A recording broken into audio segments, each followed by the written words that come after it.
8번 버스는 시장통을 거쳐 다닙니다.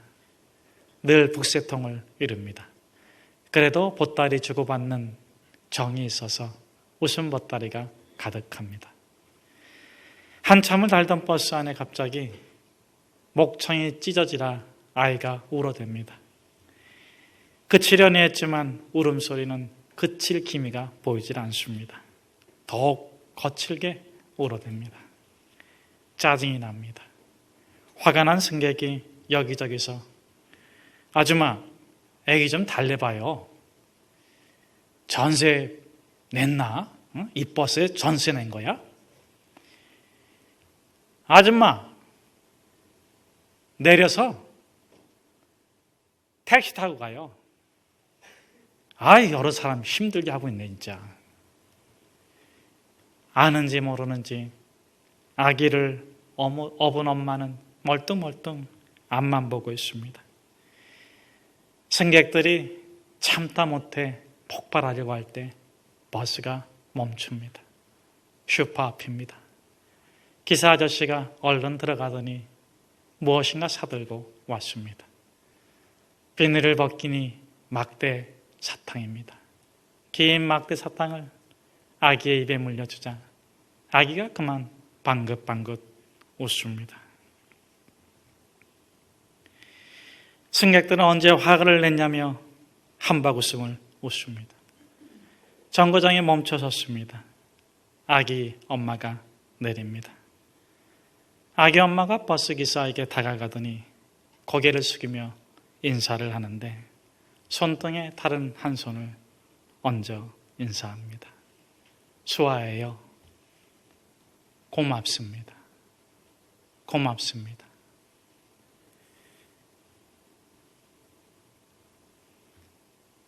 손등에 다른 손을 얹어 고맙습니다. 이렇게 말하는 엄마는 듣지도 말하지도 못하는 청각 장애인이었습니다. 어둑한 골목길 버스기사 아저씨가 엄마 아기가 보이지 않을 때까지 사랑의 불빛을 비추어 줍니다. 멀리 멀리 비춰도 오래도록 비춰도 누구 하나 빨리 갑시다. 시간 늦어요. 보채는 사람이 없습니다. 어두운 세상을 아름답게 비추는 마음이 있을까요? 무거운 짐을 함께 지어주는 친구가 있나요? 대낮에도 날강도가 날치는 험악한 세상을 다르게 살아가는 사람이 있나요? 그 사람은 성경은 이렇게 말합니다. 제자, 그리스도인, 세인트, 성도. 당신은 누구입니까? 제자가 된다는 것은 똑같은 세상을 다르게 보는 것입니다. 남과 똑같은 세상에서 다르게 사는 겁니다. 오늘 예수님께서 첫 번째 제자를 부르십니다. 베드로와 안드레, 야고보와 요한. 이들은 고기를 잡는 어부예요. 이들을 부르신 예수님이 말씀합니다. 내가 너희로 사람 낚는 어부가 되게 하겠다. 제자란 고기잡이이지만 사람을 낚는 어부로 살아가는 사람입니다. 제자란 혼탁한 세상을 다르게 보고 깨끗하게 살아가는 사람입니다.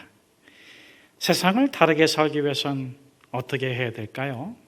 첫째, 삶과 일에 집념을 갖고 집착을 버려야 합니다.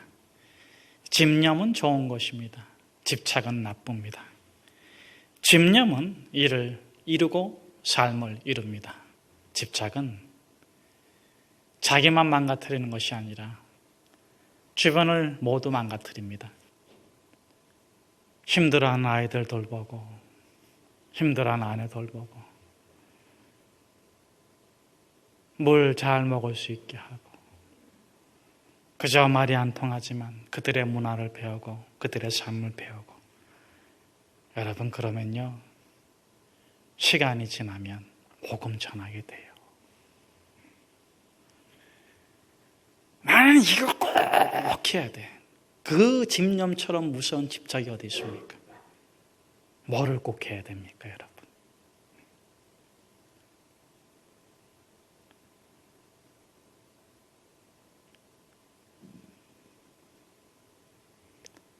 나는 뭐기 때문에 뭐를 꼭 해야 돼. 그것처럼 무서운 집착이 어디 있습니까?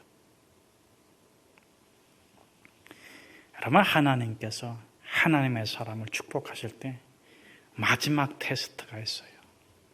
그게 뭡니까?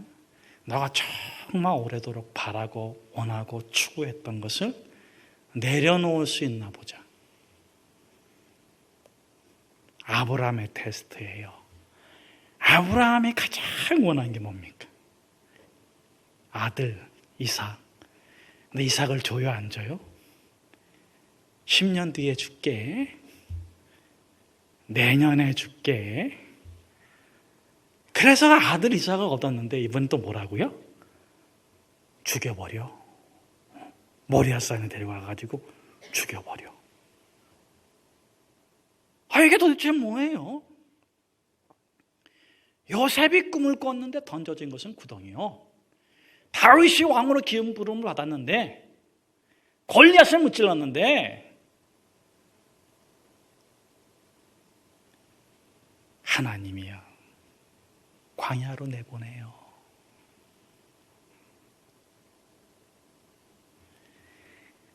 여러분, 아브라함이 모리아산에서 어떻게 합니까? 집중과 집착을 구별해요. 집념과 집착을 구별해요. 하나님께 집중하고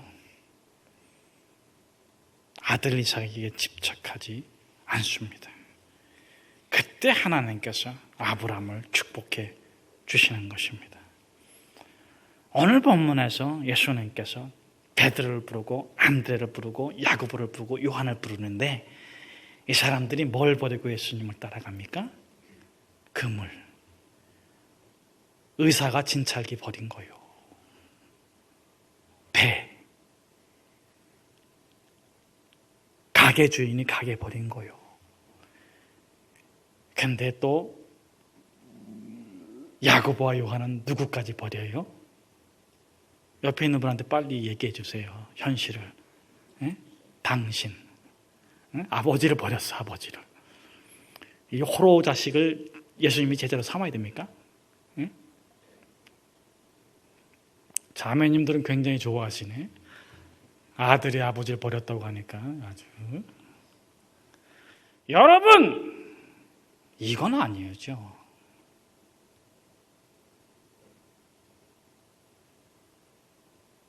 이건 아니지 않습니까? 그럼 무엇을 버린 겁니까? 배에 대한 집착, 그물에 대한 집착, 아버지에 대한 집착을 버린 거예요. 오늘 본문에 참 재미있어요.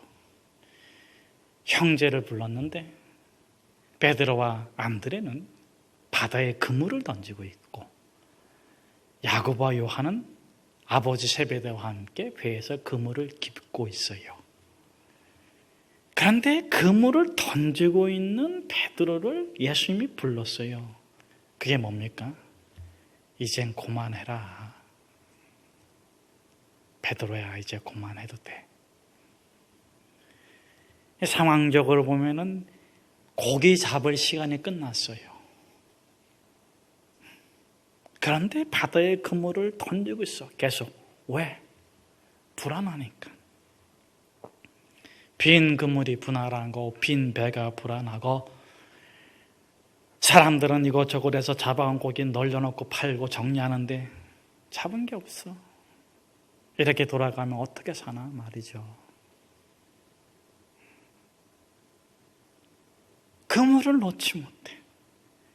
그물에 대한 집착. 그때 예수님께서 이제 그물 놔도 된다. 내일 일은 내일 염려해라. 오늘은 너 충분히 힘들었어. 오늘은 고기 한 마리도 못 잡았지만 괜찮아. 너의 삶의 본질에 집중해라. 장사 공치는 날도 있지 않니?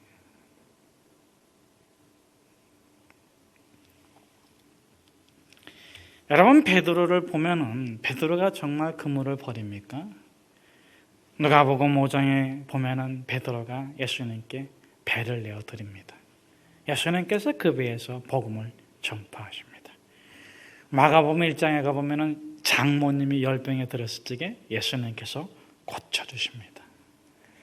여러분, 베드로는 그 집착을 버리고 예수님께 집중하고 삶에 집중하고 자신의 목표를 집념 있게 추구하는 사람이 되었을 때, 그가 성령 받고 복음을 전했을 적에 단번에 3,000명이 회개하는 역사가 일어났습니다. 그물 버리십시오. 배 버리십시오. 부모에 대한 집착 버리십시오. 하나님께 집중하고 목표에 집념을 갖고 부모님께 효도하고 그물의 배를 가지고 어떻게 하나님께 영광 돌릴까? 집념을 버리고 사는 게 아니라 집착을 버리고 집념을 갖고 삶의 본질에 집중할 때 하나님께서 그를 복 주실 줄로 믿습니다. 우리 18절에서 20절 말씀 같이 한번 함께 읽겠습니다. 갈릴리 해변에 두루 다니시다가 두 형제 곧 베드로라는 시몬과 그의 형제 안드레가 바다에 금을 던지는 것을 보시니 그들은 어부라 말씀하시되 나를 따라오라 내가 너희가 사람을 낚는 어부가 되게 하리라 하시니 그들이 곧 그물을 버려두고 예수를 따르니라. 첫 번째 제자를 부르신 예수님께서 두 번째 하시는 일이 무엇입니까? 그들에게 능력을 주시는 게 아니에요. 그들에게 기술을 전수해 주는 게 아니에요. 그들에게 노하우를 가르쳐 주는 게 아니에요. 그들의 프레임, 틀, 세계관을 바꿔주십니다. 내가 너희로 사람 낚는 어부가 되게 할 것이다. 너는 고기 잡는 어부가 아니야. 사람 낚는 어부야. 그동안 베드로가, 제가 대표적으로 베드로만 얘기하는 거예요. 갖고 있던 자기에 대한 관 바꿔주십니다. 세상을 보는 틀 바꾸어 주십니다. 여러분, 예수님께서는요 과거를 바꿔주지 않아요. 미래를 바꿔주지 않아요. 여러분의 삶을 바꿔주지 않아요. 여러분의 프레임을 바꿔줘요. 여러분, 빨간 코끼리의 법칙 아세요? 이 빨간 코끼리의 법칙은 프레임의 법칙과 똑같은 용어인데, 빨간 코끼리 생각하지 마. 빨간 코끼리 생각하면 가만 안 둘 거야. 그러면 여러분 마음속에, 머릿속에 뭐가 들어와 있어요? 빨간 코끼리. 그전에는 생각도 안 했어. 빨간 코끼리 있나 없나 그것도 생각도 안 했는데, 빨간 코끼리 생각하지 마. 빨간 코끼리 생각하면 가만 안 둘 거야. 그러면 빨간 코끼리가 들어와가지고 걸어다니고 있어 지금. 불량식품 먹지 마. 엄마가 불량식품 먹지 말라고 하는 순간 모든 게 다 불량식품의 틀로 보여. 떡볶이는 불량식품일까? 오뎅은 불량식품일까? 뽑기는 불량식품일까? 치킨은 불량식품일까? 아니, 평소에는 관심도 없었는데 과자는 불량식품일까? 아니, 근데 그렇게 보니까 불량식품 아닌 게 없어요. 친구들이 아주 잘 먹어요. 남들은 다 먹는데 왜 나보러 먹지 말라고 할까? 엄마 몰래 먹고, 너 불량식품 먹었니? 나 불량식품 안 먹었어. 이렇게 말하는 불량소년이 됩니다. 이게 프레임의 법칙이에요. 잘못된 프레임은 잘못된 결과를 낳게 합니다. 그러면 좋은 결과를 낳으려면 어떻게 됩니까? 프레임을 바꿔줘야 돼요. 뭐뭐 하지 마세요. 부정을 긍정으로. 이렇게 보면 어떻겠습니까? 저는 거짓말하는 사람이 아니에요. 이것보다는 저는 정직하게 살려고 노력해요. 늦잠 좀 자지 마라. 일찍 일어나면 아침이 좋다. 그렇게 하지 마. 이렇게 해보면 재밌는데 예수님께서는 그 프레임을 바꿔줘요. 넌 고기나 잡는 어부가 아니야. 너는 그물이나 깁는 어부가 아니야. 너는 돈벌이나 하는 그런 어부가 아니야. 너는 입에 불칠하기 위해서 일하는 사람이 아니야. 너는 사람을 도와주는 어부다. 사람에게 좋은 음식을 주는 사람이야. 너는 사람 낚는 어부가 될 거야.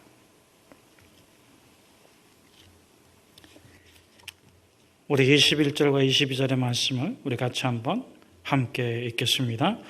거기서 더 가시다가 다른 두 형제 곧 세베대의 아들 야고보와 그의 형제 요한이 그의 아버지 세베대와 함께 배에서 그물을 깁는 것을 보시고 부르시니 그들이 그 배와 아버지를 버려두고 예수를 따르니라.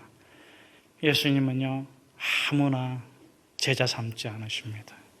오늘 본문에 보니까 두루 찾아다니셨다. 여러분 아무나 온누리 비전교회에 오는 게 아니에요. 아무나 이 자리에서 예배드릴 수 있는 게 아니에요. 또 안드레와 베드로를 두루 찾아서 부르신 예수님께서는 거기서 더 가서 야고보와 요한을 부르시잖아요. 예수님은요 멈추지 않으세요. 제자다운 제자를 찾을 때까지 멈추지 않으세요. 여러분 절대로 삶을 멈추지 마세요. 삶에 답을 하세요. 그게 삶을 계속해서 보람있게 살아가고 거룩하게 살아가는 거예요. 여러분 삶이 찾는 대답은 무엇이겠습니까? 삶이 찾는 답에 답하는 사람이 제대로 산 사람인데 삶이 항상 물어봐. 너는 누구니? 너 행복하니? 너 소망 있어? 이렇게 물어봐요. 여기에 대해서 답해 봅시다. 거짓은 안 돼요, 거짓. 들을 사람도 없어. 한번 대답해 보세요. 나는 누군가? 나는 의미 있게 살고 있는가? 나에게 미래의 약속이 있나? 야고보와 요한이 그물을 기우면서 얼마나 고르게 있겠어. 이거 어저께 했던 일인데 오늘도 또 해야 돼. 내일도 또 해야 돼. 지겨워. 직장이 지겨운데 꼭 집안 구석이 지겹다고 말해. 회개해야 돼. 나는 누구인가? 나는 의미 있게 살고 있는가? 나에게 약속된 미래인가? 나는 누구인가? 내 이름은 모철수다. 회사의 팀장이다. 남편이자 아버지다. 그런데 나는 내가 누구인지 모르겠다. 직장에 가면 일에 시달리고 사람과 신경전을 벌이는 내가 팀장이 아닌 것 같고, 집에 오면 아내나 아이들이 나를 대하는 것이 내가 아버지도 아니고 남편도 아닌 것 같다. 가끔 집에 있는 강아지가 무척 부럽다. 요즘은 차라리 강아지가 되고 싶은 심정이다. 내 이름은 모철수다. 아버지가 지어준 이름이다. 그런데 가끔 나는 나를 이렇게 부른다. 모철수? 내가 정말 철수인가? 어느 때는 남편 노릇 철수하고 싶고 아버지 노릇 철수하고 싶고 정말 내 인생을 철수하고 싶을 때가 있다. 아버지는 돌아가셨다. 보고 싶다. 아버지가 안 계시니 모든 것이 모호하다. 새롭게 시작하고 싶다. 다시 생기를 얻고 싶다. 여러분, 어떻게 생기를 얻습니까? 어떻게 새로워집니까? 이사 가면 될까요? 이민 가면 될까요? 머리 하고 나면 하루 행복하고 이사 가면 한 달 행복하겠지만 속이는 거예요. 자신이 새롭다고 속이는 것뿐이에요. 여러분, 새로워지기 원하면 그래, 나는 오늘의 비전교회 성도고 나는 정말 오늘 의미 있게 살았다. 나는 정말 내일에 대한 소망이 있어. 난 정말 잘 살았어. 보람을 느끼면 모든 게 새로워져. 내가 삶에 기쁨이 있고 행복이 있으면 모든 게 새롭게 느껴져. 예수님이 말씀하시는 거예요. 난 너희를 새롭게 하겠다. 그냥 어부가 아니라, 고기잡이 어부가 아니라 사람을 낚는 어부가 되게 할 거야. 넌 그렇게 살 거야. 뉴욕의 택시 운전사가 전화를 받았습니다. 한밤중인데 승객을 태우러 갑니다. 슬럼 갑니다. 어둡습니다. 무섭습니다. 대개 이런 상황이라면 택시를 돌려야 되는데 그날따라 왠지 마음이 끌려요. 경적을 울려봅니다. 예약한 집 앞에 가서 건물의 문을 두드립니다.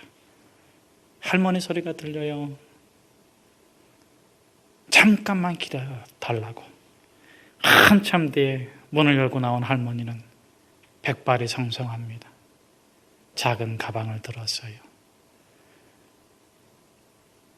창이 큰 모자를 쓰고 드레스를 입고 나옵니다. 마치 영화 배우처럼 하고 나오셨어요. 먼 곳으로 여행 가시는가 봐요. 할머니가 주소를 적은 쪽지를 주는데 길 따라가면 20분 가는 요양원입니다. 그런데 할머니는 이곳저곳 들러서 가자며 쪽지에 적어놨어요. 그것대로 가면 2시간도 더 넘게 걸려요. 할머니, 부탁합니다. 부탁합니다. 택시 운전기사가 처음으로 간 곳은 할머니가 처녀 때 아르바이트 하던 식당입니다. 한참을 머물러 있다 할머니가 다음에 간 곳은 결혼하고 신혼 차린 집이었습니다. 그리고 그 다음에 간 곳은 중년이 돼가지고 한참을 살았던 직장과 집이었습니다. 오랫동안 건물 앞에 서 있던 할머니가 다 됐습니다. 이제 갑시다. 도착한 곳은 허름한 요양원입니다. 할머니가 지갑을 꺼냅니다. 아니에요, 할머니. 제가 오늘 아주 한밤중에 드라이브 하니까 기분이 너무 좋아서 오늘 택시 요금은 공짜입니다. 할머니가 이 택시기사를 꼭 안으면서 그럽니다. 젊은이 고맙습니다.